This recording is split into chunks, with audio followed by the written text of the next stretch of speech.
Hello అండి, welcome back to our channel Bhanu recipes వీడియోలో చామదుంపల పులుసుని ఎలా ప్రిపేర్ చేసుకోవాలో చూపిస్తున్నా. చాలా టేస్టీగా ఉంటుంది అండ్ చాలా సింపుల్ ప్రాసెస్ కూడా. సో ఇక రేట్ చేయకుండా ఈ చామదుంపల పులుసుని ఎలా ప్రిపేర్ చేసుకోవాలో చూసేద్దాం. సో ముందుగా ఒక ప్రెషర్ కుక్కర్లోకి 1/2 kg చామదుంపల్ని ఒక 2 times వరకు బాగా వాష్ చేసుకుని ఇందులోకి యాడ్ చేసుకోండి. ఇప్పుడు ఇందులోకి 1/2 teaspoon సాల్ట్, అలానే తగినంత వాటర్ని యాడ్ చేసుకుని మూత పెట్టేసి హై ఫ్లేమ్లో మాత్రమే 2 to 3 విజిల్స్ వచ్చే వరకు కుక్ చేసుకోండి. ఇక నేను 3 విజిల్స్ వచ్చిన తర్వాత స్టవ్ ఆఫ్ చేస్తున్నా. ఇలా స్టవ్ ఆఫ్ చేసి ప్రెషర్ అంతా పోయిన తర్వాత ఈ చామదుంపల పైన ఉన్న స్కిన్ అంతా పీల్ ఆఫ్ చేసేసి ఇలా వీడియోలో చూపిస్తున్నట్టు కాస్త మీడియం సైజులో పీసెస్లా కట్ చేసుకుని పక్కన ఉంచుకోండి. ఇప్పుడు స్టవ్ మీద కడాయిని పెట్టుకుని అందులోకి 2 tablespoon వరకు ఆయిల్ని వేసుకోండి. ఆయిల్ కాస్త హీట్ అయిన తర్వాత ఇందులోకి 1 tablespoon వరకు పోపు దినుసులు అంటే ఆవాలు, జీలకర్ర, మినపప్పు, శనగపప్పును కలిపి ఒక 1 tablespoon వరకు వేసి ఇవి కాస్త చిటపటమనిన తర్వాత 3-4 ఎండుమిర్చిని వేసి అలానే 2 సన్నగా తరిగిన పచ్చిమిర్చి తరుగు, అలానే కొద్దిగా కరివేపాకును వేసుకుని వీటిని లైట్గా ఫ్రై చేసుకోండి.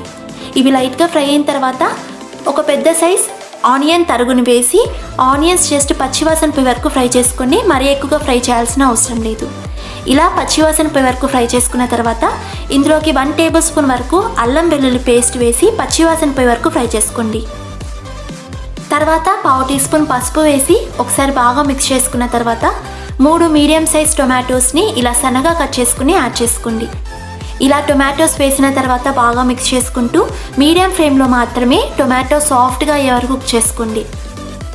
ఇలా ఒక 4 to 5 minutes పాటు కుక్ చేసుకున్న తర్వాత టొమాటోస్ అనేవి కాస్త సాఫ్ట్గా అవుతాయి.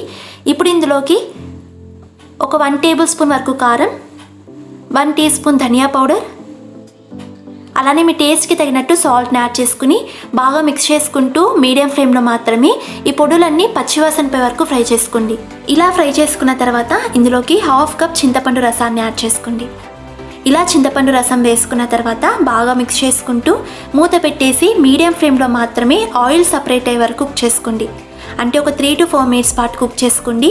ఇలా కుక్ చేసుకున్న తర్వాత ఇందులోకి 300 ml వరకు వాటర్ని యాడ్ చేసుకోండి, లేదా మీ కన్సిస్టెన్సీకి తగినట్టు వాటర్ని యాడ్ చేసుకోండి. ఇలా వాటర్ని యాడ్ చేసుకున్న తర్వాత ఈ వాటర్ని బాగా బాయిల్ అవ్వనివ్వాలి. సో ఇలా వీడియోలో చూపిస్తున్నట్టు ఇలా పులుసు బాగా మరిగేటప్పుడు మాత్రమే ఇందులోకి మనం కట్ చేసి పెట్టుకున్న చామదుంపల్ని యాడ్ చేసుకోండి. అలానే ఈ స్టేజ్లోనే టేస్ట్ చూసి అవసరమైతే సాల్ట్ని కూడా అడ్జస్ట్ చేసుకోండి. ఇలా వేసి ఒకసారి బాగా మిక్స్ చేసుకున్న తర్వాత మూత పెట్టేసి మీడియం ఫ్లేమ్లో మాత్రమే ఒక 8 to 10 minutes పాటు కుక్ చేసుకోండి. అంటే ఈ పులుసు కాస్త చిక్కపడే వరకు కుక్ చేసుకోండి. ఇలా ఒక 8 to 10 minutes పాటు కుక్ చేసుకున్న తర్వాత మనకు ఈ పులుసు కాస్త చిక్కపడి అలానే ఆయిల్ కూడా సపరేట్ అవ్వడం స్టార్ట్ అవుతుంది. ఇప్పుడు ఇందులోకి సన్నగా తరిగిన కొత్తిమీరని యాడ్ చేసుకుని ఒకసారి బాగా మిక్స్ చేసుకున్న తర్వాత స్టవ్ ఆఫ్ చేసి సర్వ్ చేసుకోవడమే. సో చూసారు కదా, ఎంతో సింపుల్గా టేస్టీగా చామదుంపల పులుసుని ఎలా ప్రిపేర్ చేసుకోవాలో. సో ఈ వీడియో మీకు నచ్చినట్లయితే వీడియోని లైక్ చేసి మరిన్ని టేస్టీ అండ్ హెల్తీ రెసిపీస్ కోసం మన ఛానల్ని సబ్స్క్రైబ్ చేసుకుని అలానే పక్కనే బెల్ ఐకాన్ కూడా హిట్ చేయండి. సో నేను పోస్ట్ చేసే ప్రతి వీడియోకి మీ నోటిఫికేషన్ వస్తుంది. And thanks for watching.